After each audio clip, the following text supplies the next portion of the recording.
মানুষ চিনতে ভুল করেছি আমারে জীবনে, নিজের কপাল পুড়ছি নিজেই দোষ দেব কারে।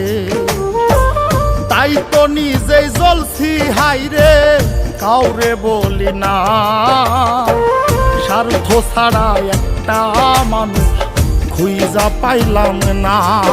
আমি স্বার্থ ছাড়া একটা মানুষ খুঁজা পাইলাম না।